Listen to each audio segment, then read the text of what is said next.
Assalamualaikum warahmatullahi wabarakatuh. Innal hamdalillah usalli wa usallimu ala Rasulillah sayyidina wa maulana Muhammad ibn Abdullah wa ala alihi wa ashabihi wa man tabi'a hudahu wa sunnatah min yaumina hadha ila yaumin nahda. Amma ba'du.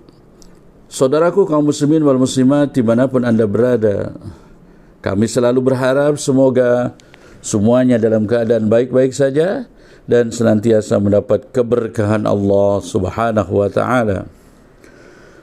Puji syukur kami haturkan ke hadrat Allah dan Maha Ghafur. Alhamdulillah masih memberikan kesempatan kepada kami untuk melanjutkan kajian sebuah kitab hadis, yaitu kitab Arba'in An-Nawawi, yang alhamdulillah pada kesempatan ini kita akan masuki hadis yang ketiga.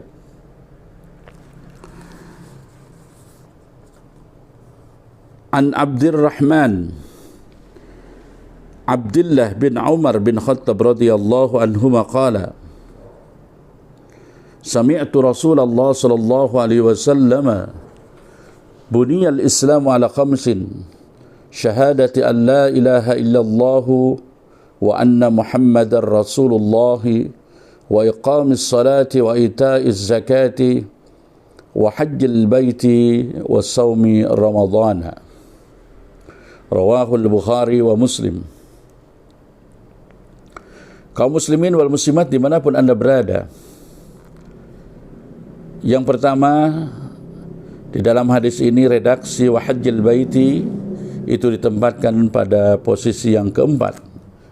Tetapi tentu saja ini hanya soal penempatan kata, karena kita terbiasa menetapkan bahwa hajjil baiti pada pondasi yang kelima.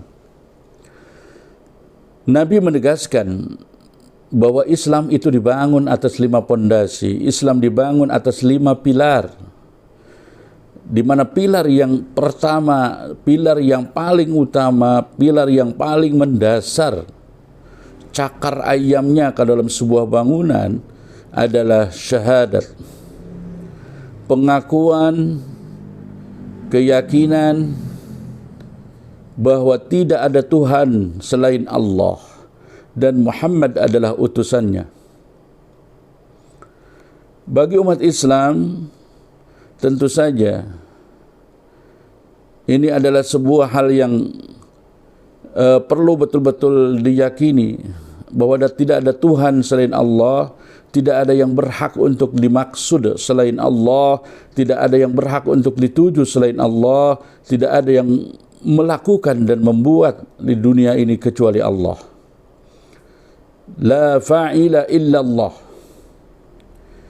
Makna syahadat bagi kita kaum muslimin mesti sudah nyampe kepada pemaknaan bahwa tidak ada yang berbuat kecuali Allah. Jadi apapun yang ada di dunia, apapun yang terjadi di dunia, baik kejadian itu adalah kejadian yang baik maupun kejadian-kejadian itu adalah kejadian yang tidak baik menurut kita, semuanya adalah ciptaan Allah. Yang baik ciptaan Allah, yang buruk pun hakikatnya adalah ciptaan Allah. Oleh karena itu maka kita sebagai kaum muslimin tidak boleh terbiasa terlalu memuji yang baik dan menghina yang jelek. Saat kita menghina sesuatu yang jelek, maka sebetulnya kita menghina penciptaannya. Keyakinan kita tadi sudah jelas bahwa semuanya Allah yang menciptakan. Ketika keyakinan kita bahwa tidak ada yang menciptakan itu kecuali Allah, maka dalam hidup ini kita akan senantiasa tenang dan tidak berlebihan, proporsional, secukupnya saja. Saat kita menyenangi sesuatu maka secukupnya. Saat kita pun tidak menyenangi sesuatu maka tidak berlebihan. Karena tentu saja apa yang kadang-kadang kita senangi belum tentu menurut Allah itu adalah yang terbaik menurut kita. Tetapi juga ketika kita kemudian tidak menyenangi sesuatu, maka itu belum tentu bahwa menurut Allah itu adalah tidak baik buat kita. Bisa saja apa yang baik menurut kita itu juga baik menurut Allah, tetapi bisa juga apa yang baik menurut kita, menurut Allah tidak baik. Tidak baik menurut kita, bisa jadi tidak baik menurut Allah, tetapi bisa juga tidak baik menurut kita adalah tidak baik menurut Allah. Jadi yang paling bijaksana adalah bersikaplah proporsional, bersikaplah secukupnya. Senang, menyukai, mencintai, cintailah, senangilah secara proporsional, secara tidak berlebihan. Saat kita pun benci, tidak boleh benci yang berlebihan. Karena ketika kita terjebak di dalam hal itu, ketika kita sangat menyenangi seseorang, maka kadang apapun yang dia lakukan dianggapnya benar. Tetapi saat kita kemudian tidak menyenangi seseorang, maka kadang kita menilai apapun yang dilakukan semuanya tidak benar.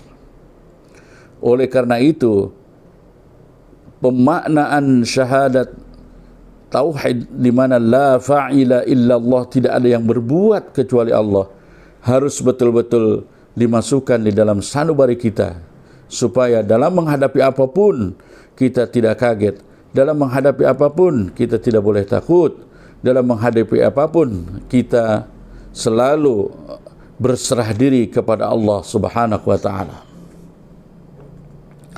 Itu adalah pondasi yang paling utama, yaitu syahadat. Pengakuan bahwa tidak ada Tuhan yang berhak untuk disembah kecuali Allah. Saudaraku kaum muslimin wal muslimat dimanapun Anda berada, jangan sampai kita mentuhankan selain Allah, termasuk materi, termasuk uang yang kita kejar-kejar ini. Jangan ditempatkan seolah-olah uang itu adalah Tuhan bagi kita. Bahkan seolah-olah bahwa uang, materi yang selama ini kita kejar, itu mengalahkan kekuatan Allah. Na'udzubillahi min dzalik. Kemudian kita pun bersaksi bahwa Muhammad adalah utusan Allah.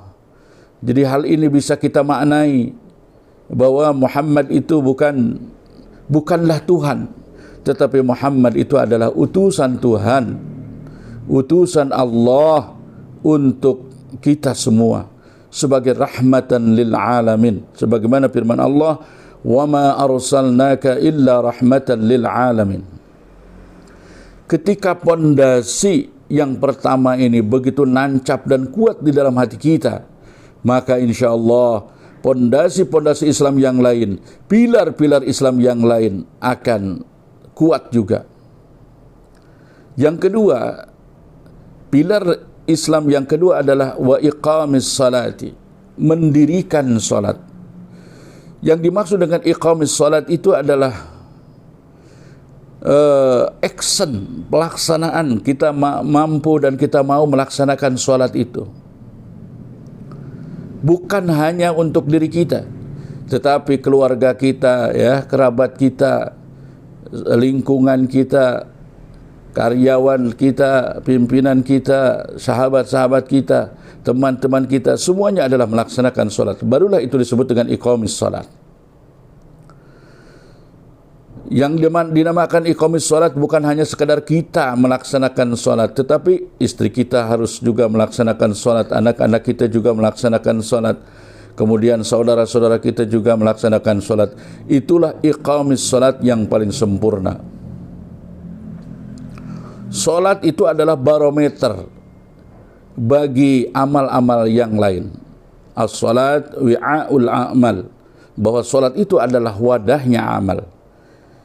Ketika amal-amal yang baik dilakukan, dikerjakan dengan baik, tetapi dia tidak melakukan salat, itu mubadzir, di mana amal-amal itu tidak terwadahi, dalam sebuah tempat. Salat adalah ibadah yang luar biasa, satu-satunya ibadah yang Nabi terima perintahnya di langit. Semua ibadah yang lain semuanya diterima di bumi kecuali salat.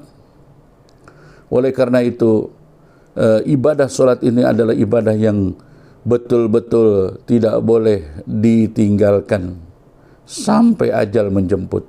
Selama ruh masih di kandung badan, selama nyawa masih ada dan tersisa, kita wajib melaksanakan salat. Yang berikutnya adalah wa ita'iz zakati, mengeluarkan zakat. Baik itu zakat fitrahnya pada saat Ramadan dan Idul Fitri datang, maupun zakatul amwalnya bagi orang-orang yang memang memiliki kelebihan di dalam hartanya. Yang keempat, wa saumi ramadhana, berpuasa pada saat bulan Ramadan tiba. Ya, dari mulai tanggal 1 Ramadan sampai terakhir bulan Ramadan harus melaksanakan perintah puasa sebulan lamanya. Dan pondasi yang kelima adalah berhaji ke Baitullah. Tetapi tentu saja untuk berhaji ke Baitullah di sini ternyata memiliki syarat, in istata'a ilaihi sabila, apabila dia mampu melaksanakannya, apabila orang tersebut mampu biaya di perjalanannya, apabila termasuk orang-orang yang istita'ah. Karena menurut pandangan fikih, syarat istita'ah itu banyak. Yang pertama misalnya badannya sehat jasmani rohaninya, kemudian aman di jalannya, ya, aman di perjalanannya, ada kendaraan untuk menuju ke sana, kemudian memiliki biaya untuk berangkat dan pulangnya, termasuk untuk keluarga yang ditinggalkannya. Jika seseorang memiliki syarat dan termasuk istita'ah, maka dia diwajibkan melaksanakan haji. Kaum muslimin wal muslimat dimanapun Anda berada, demikianlah pilar-pilar Islam atau pondasi-pondasi Islam yang harus kita laksanakan sebagai bukti bahwa kita adalah muslim sejati. Demikian, terima kasih, mohon maaf dan mudah-mudahan ada manfaatnya. Assalamualaikum warahmatullahi wabarakatuh.